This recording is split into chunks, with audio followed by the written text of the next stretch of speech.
Cricket అభిమానులారా, ఈ రోజు జరిగిన మ్యాచ్ సాధారణ సెమీఫైనల్ కాదు. ప్రతి బంతి, ప్రతి సిక్స్, ప్రతి వికెట్ ప్రేక్షకులను ఉత్కంఠతో ఉంచిన ఒక థ్రిల్లర్ మ్యాచ్. ఐసీసీ టీ20 వరల్డ్ కప్ 2026 సెమీఫైనల్లో ఇండియా మరియు ఇంగ్లాండ్ మధ్య జరిగిన పోరు చివరి ఓవర్ వరకు ఉత్కంఠగా సాగింది. భారీ స్కోర్లు, అద్భుతమైన బ్యాటింగ్, చివరి ఓవర్ టెన్షన్. చివరికి ఇండియా అద్భుతంగా పోరాడి ఇంగ్లాండ్పై గెలిచి ఫైనల్కు చేరింది. ఈ మ్యాచ్లో నిజంగా ఏమి జరిగింది? ఎవరు match hero? Match turning point ఏమిటి? ఇప్పుడు మొత్తం మ్యాచ్ కథను పూర్తిగా చూద్దాం రండి. టాస్ మరియు మ్యాచ్ ప్రారంభం. మ్యాచ్ ప్రారంభానికి ముందు రెండు జట్లు కూడా చాలా ఆత్మవిశ్వాసంతో కనిపించాయి. ఇండియా కెప్టెన్ టాస్ గెలిచి మొదట బ్యాటింగ్ చేయాలని నిర్ణయించాడు. ఇది ఒక ధైర్యంతో కూడిన నిర్ణయం, ఎందుకంటే సెమీఫైనల్ మ్యాచ్లో భారీ స్కోర్ చేయడం చాలా కష్టం. కానీ ఇండియా బ్యాట్స్మెన్ ఈరోజు పూర్తిగా సిద్ధంగా ఉన్నారు. ఇండియా బ్యాటింగ్ ప్రారంభం. ఇండియా ఓపెనర్లు క్రీజ్లోకి వచ్చారు. మొదటి 2 ఓవర్లు కొంచెం జాగ్రత్తగా ఆడారు. ఇంగ్లాండ్ బౌలర్లు కూడా అద్భుతంగా లైన్ అండ్ లెంగ్త్తో బౌలింగ్ చేశారు. కానీ 3వ ఓవర్ తర్వాత మ్యాచ్ పూర్తిగా మారిపోయింది. స్టేడియం ఒక్కసారిగా సిక్సర్లతో మారుమోగిపోయింది. సంజు శాంసన్ అద్భుత ఇన్నింగ్స్. ఈ మ్యాచ్లో అసలు హీరో ఎవరు అంటే సందేహం లేకుండా సంజు శాంసన్. అతను క్రీజ్లోకి వచ్చిన తర్వాత మ్యాచ్ మూడ్ పూర్తిగా మారిపోయింది. అద్భుతమైన కవర్ డ్రైవ్స్, భారీ సిక్సర్లు, స్మార్ట్ షాట్స్ ఇంగ్లాండ్ బౌలర్లను పూర్తిగా ఒత్తిడిలోకి నెట్టేశాడు. అతను కేవలం 42 బంతుల్లో 89 పరుగులు చేశాడు. ఆ ఇన్నింగ్స్లో 8 ఫోర్లు, 7 సిక్సర్లు. స్టేడియంలో ప్రేక్షకులు ప్రతి షాట్కు కేరింతలు కొట్టారు. మధ్య ఓవర్లలో ఇండియా దూకుడు.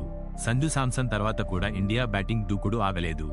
శివం దూబే క్రీజ్లోకి వచ్చి కొన్ని భారీ సర్లు కొట్టాడు. తిలక్ వర్మ కూడా మంచి సపోర్ట్ ఇచ్చాడు. చివరి ఓవర్లలో హార్దిక్ పాండ్యా కూడా అద్భుతంగా ఆడాడు. చివరి 2 ఓవర్లలో వరుసగా సిక్సర్లు రావడంతో స్టేడియం మొత్తం ఊగిపోయింది. చివరకు ఇండియా 20 ఓవర్లలో 253 పరుగులు చేసింది. సెమీఫైనల్ మ్యాచ్కు ఇది ఒక భారీ స్కోర్. ఇంగ్లాండ్ బ్యాటింగ్ ప్రారంభం అయింది. 254 పరుగుల టార్గెట్తో ఇంగ్లాండ్ బ్యాటింగ్ ప్రారంభించింది. ప్రారంభంలో ఇండియా బౌలర్లు అద్భుతంగా బౌలింగ్ చేశారు. హార్దిక్ పాండ్యా మొదటి కీలక వికెట్ తీశాడు. ఇంగ్లాండ్ ఓపెనర్ అవుట్ కావడంతో మ్యాచ్ కొంచెం ఇండియా వైపు వెళ్ళింది. కానీ తర్వాత మ్యాచ్లో ఒక సెన్సేషనల్ ఇన్నింగ్స్ జరిగింది. ఇంగ్లాండ్ యువ బ్యాట్స్మన్ జేకబ్ బెథెల్ అద్భుతంగా ఆడాడు. అతను కేవలం 45 బంతుల్లో 105 పరుగులు చేశాడు. అతని బ్యాటింగ్ చూసి ఇండియా అభిమానులు కూడా టెన్షన్లో పడిపోయారు.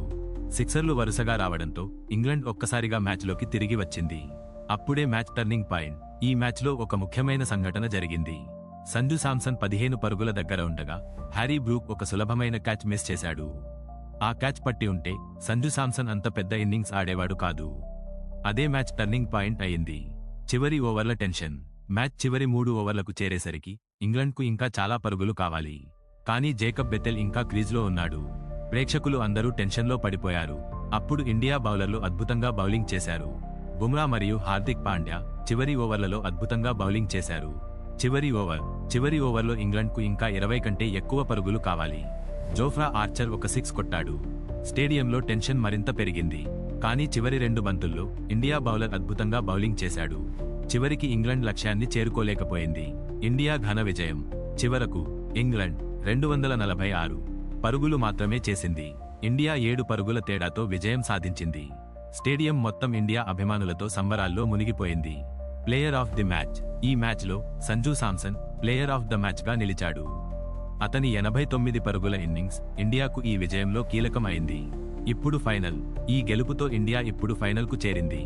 ఫైనల్లో ఇండియా న్యూజిలాండ్తో తలపడనుంది. ఇప్పుడు అందరి మనసులో ఒకే ప్రశ్న: ఈసారి ఇండియా ఐసీసీ టీ20 వరల్డ్ కప్ గెలుస్తుందా? మొత్తం మీద చూస్తే ఈ సెమీఫైనల్ మ్యాచ్ టీ20 వరల్డ్ కప్ చరిత్రలో అత్యంత ఉత్కంఠభరితమైన మ్యాచ్లలో ఒకటి. సంజు శాంసన్ అద్భుత బ్యాటింగ్, జేకబ్ బెథెల్ సెంచరీ, చివరి ఓవర్ల థ్రిల్. ఈ మ్యాచ్ను అభిమానులు చాలా కాలం గుర్తుంచుకుంటారు. అవునా? మీరేమంటారు?